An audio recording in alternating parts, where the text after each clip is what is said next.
Okay, to finish off my little flower picture, I'm going to go ahead and just put some grass in the field that my flowers are in. I'm going to go ahead and go back to that straight stitch. So I'm just going to pull up and pull down. I'm going to make my grass different lengths because we want it to not look super consistent now. So just kind of add different stitches in. You can go over the base of the flowers a little bit. Just add some grass in here.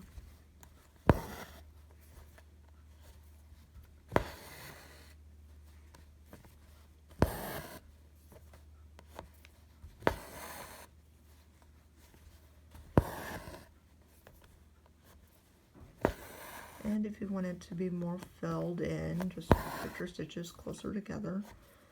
The big thing is to give them a little bit of an angle. You don't want all of your grass to be standing straight up and down. Gives it a little variety.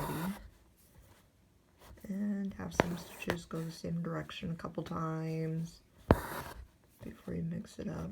Gives it a little bit of personality.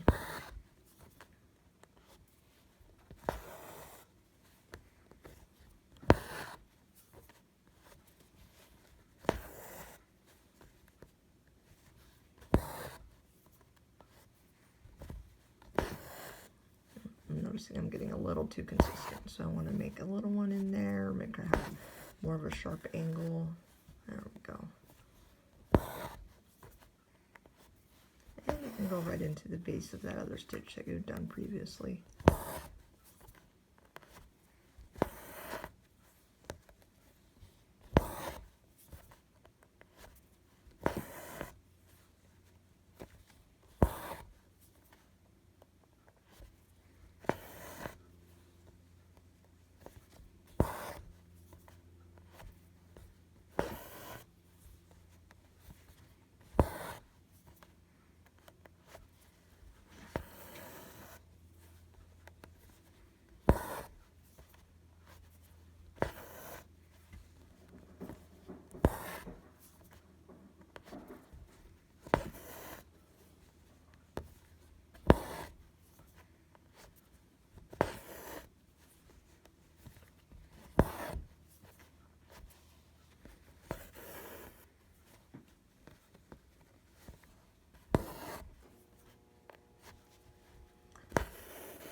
And again, if you want your grass to look a little more full, you can always do 4 or 6 strands of floss.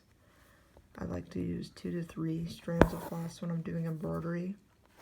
For the most part, again, when I did the wagon wheel, I do like to use 6 strands for the wagon wheel. It makes that flower look really full.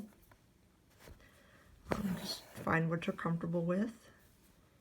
They don't all have to be consistent. I've used 2 strands, 3 strands, and 6 strands on this little picture, so every flower got a little bit of its own personality.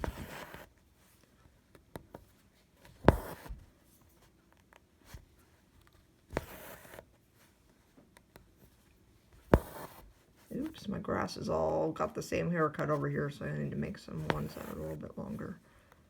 It doesn't all look the same. And I want to go back and add a taller one, so I'm just going to go back. No right or wrong.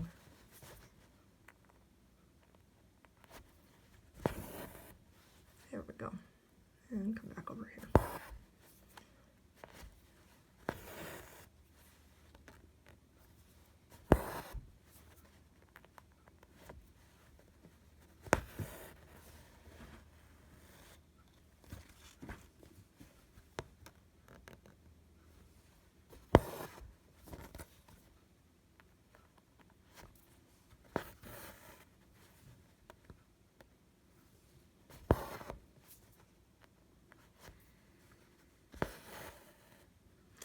And there we have it. We have a nice little sampler embroidery stitches with a total of 12 different stitches.